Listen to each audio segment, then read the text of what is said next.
প্রিয় শিক্ষার্থীরা, আসসালামু আলাইকুম। আশা করছি তোমরা সবাই ভালো আছো। তোমাদেরকে আমি নবম এবং দশম শ্রেণীর গণিত ক্লাসে স্বাগত জানাচ্ছি। আজকে আমি তোমাদের তৃতীয় অধ্যায় ৩.৫-এর মুনাফা সংক্রান্ত কিছু সমস্যার সমাধান করব।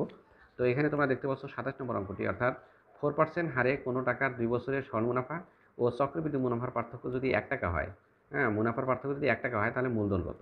তো এটা আমরা বের করব। অর্থাৎ এখানে 4% হারে কোনো টাকার বলতে বোঝায় এখানে আসলটা বের করতে হবে, মূলধনটা বের করতে হবে। কোনো টাকার 2 বছরের সরল মুনাফা ও চক্রবৃদ্ধি মুনাফার পার্থক্য যদি 1 টাকা হয়, তাহলে মূলধন কত? তো আমরা সলিউশন করার জন্য চলে যাচ্ছি। তো প্রথমেই আমরা ধরে নেব যেটা চেয়েছে, অর্থাৎ মূলধন কত। ধরি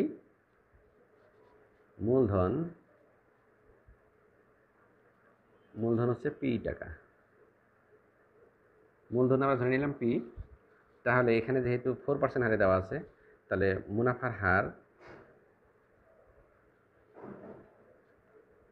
হার আর ইকুয়াল হচ্ছে 4%, 4/100 = 0.04 টাকা। এরপর সময় n ইকুয়াল 2 বছর। তাহলে আমরা প্রথমে লিখব সরল মুনাফা। সুতরাং সরল মুনাফা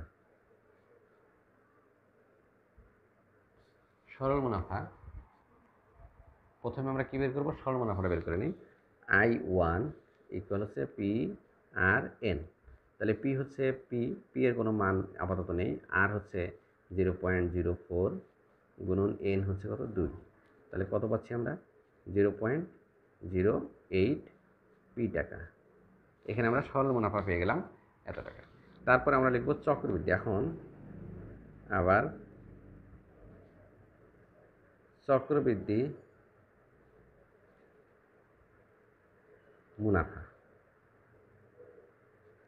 মুনাফা I2 হলে আমরা লিখতে পারি সি মাইনাস পি। তা সি বলতে কি বোঝায়?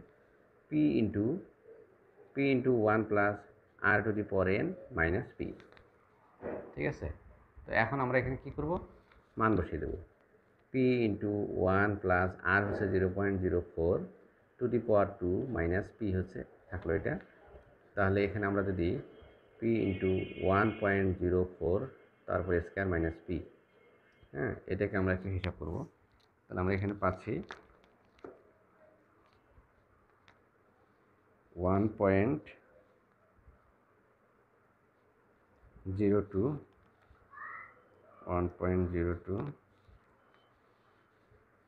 পাচ্ছি আমরা কত?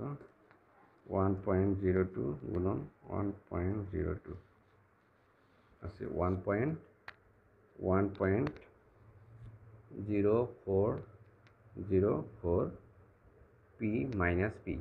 এটার থেকে যদি আমরা বিয়োগ করে দিই, তাহলে আমরা পাবো 0.0404 পি টাকা। তো এখানে কিন্তু দেওয়া আছে, দেখো চক্রবৃদ্ধি মুনাফা পেয়েছি আমরা I2 আর সরল মুনাফা পেয়েছি I1। তো শর্ত মতে এখানে কিন্তু দেওয়া আছে পার্থক্য হচ্ছে 1 টাকা। তাহলে I2 মাইনাস I1 সমান 1। তাহলে আমরা যদি এখানে মান বসিয়ে দিই, প্রিয় শিক্ষার্থীরা, আমরা এখানে যেটা পেয়েছি I2 মাইনাস I1 সমান 1 টাকা। তা I2 হচ্ছে 0.0404 পি মাইনাস I1 হচ্ছে 0.08 পি ইকুয়াল 1 টাকা। ঠিক আছে? তো প্রিয় শিক্ষার্থীরা, একটু লক্ষ্য করো, এখানে একটু মিস্টেক হয়ে গেছিলো। সেটা হলো পি ইন্টু 1 পি গুণন 1.04 তারপর স্কয়ার। 1.04 তারপর স্কয়ার দিলে আমরা কত পাবো? 1.0816 পি মাইনাস পি। তাহলে এটা থেকে বিয়োগ করে দিলে আমরা পাবো 0.0816 পি টাকা। তাহলে I2 হচ্ছে এত, আর I1 হচ্ছে 0.08 পি। তাহলে এটার থেকে এটা বিয়োগ করে দিলে, অর্থাৎ চক্রবৃদ্ধি মুনাফা এবং সরল মুনাফার পার্থক্য হচ্ছে 1 টাকা। তাহলে এটা থেকে এটা বিয়োগ করে দেবো 1। তাহলে আমরা এখানে যদি আমরা হিসাব করি একটু, তাহলে এটা যদি আমরা বিয়োগ করে দেই 0.08 বাদ যাবে, তাহলে 0 হবে 16 পি সমান 1 টাকা। তাহলে পি সমান হবে 1/0.0016। এটা যদি আমরা ভাগ করে দিই 1/0.0016, তাহলে আমরা পাচ্ছি 625 টাকা, 625 টাকা। তো এই হচ্ছে আসল, অতএব মূলধন সমান সমান 625 টাকা। তো প্রিয় শিক্ষার্থীরা, আশা করছি তোমরা বুঝতে পারছো। তাই এটার সমাধান এটাই। প্রিয় শিক্ষার্থীরা, তো এই 28 নম্বর গাণিতিক সমস্যাটি দেখো, এখানে যেটা বলা আছে সেটা হলো কোনো আসল 3 বছরে মুনাফা সহ 460 টাকা এবং 5 বছরের সরল মুনাফা সহ 600 টাকা হলে মুনাফার হার কত সেটা আমরা বের করবো। তাহলে এখানে বলা হয়েছে কোনো আসল 3 বছরের সরল মুনাফা সহ হচ্ছে 460 টাকা, 5 বছরের সরল মুনাফা সহ 600 টাকা। তো মুনাফার হার কত? তো এটা করার জন্য আমরা যেটা দেখো, যেহেতু 5 বছর এবং 3 বছরের মুনাফা সহ আসল দেওয়া আছে, তাহলে আমরা আসল যোগ 5 বছরের মুনাফা লিখলাম 600 টাকা এবং আসল যোগ 3 বছরের মুনাফা 460 টাকা। উভয় ক্ষেত্রে আসল একই। তাহলে এটাকে যদি আমরা বিয়োগ করে দিই, তাহলে আসল এবং আসল মাইনাস মাইনাস কেটে যায়, মাইনাস প্লাস কাটা যায়। তাহলে 5 বছর থেকে 3 বছর বাদ দিলে 2 বছরের সরল মুনাফা আমরা পাবো। 2 বছরের মুনাফা কত? 600 থেকে 460 বাদ দিলে 140। 1 বছরের মুনাফা 140/2 70।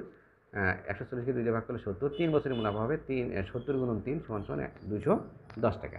তাহলে আমরা এখানে পেলাম 3 বছরের মুনাফা পেলাম 210 টাকা।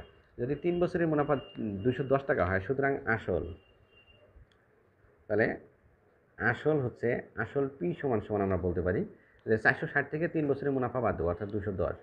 460 মাইনাস 210, তাহলে এখানে আমরা পাচ্ছি 250 টাকা। তাহলে এখানে কী পেলাম আমরা? প্রিয় শিক্ষার্থীরা লক্ষ্য করো একটু, এখানে আমরা পেলাম আসল হচ্ছে 250 টাকা। সময় কত? এখানে সময় দেওয়া আছে n। আমরা যেহেতু এখানে আমরা 3 বছরের মুনাফা পেয়েছি n, তাহলে আমরা কি ধরবো? 3 বছর, 3 বছর সময়। আর মুনাফার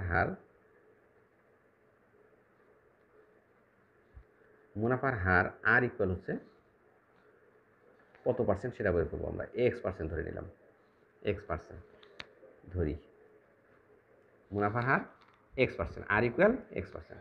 তো আমরা সরল মুনাফার ক্ষেত্রে কি জানি? সরল মুনাফা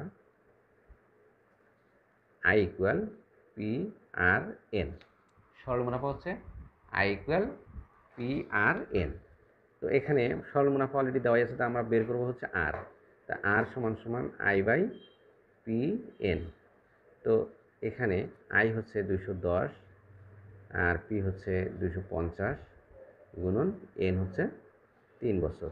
যেহেতু R বের করবো, R হলো কি x% করতে গেলে 100 দিয়ে গুণ করতে হবে। তো এটাকে আমরা হিসাব করে দিলেই আলটিমেটলি একটা রেজাল্ট পাবো। তাহলে এখানে পাচ্ছি আমরা 210 গুণন 100 ভাগ 750, তাহলে আমরা পাচ্ছি 28%, 28%। সুতরাং নিম্ন 28% পেয়েছি। তাহলে নিম্ন মুনাফার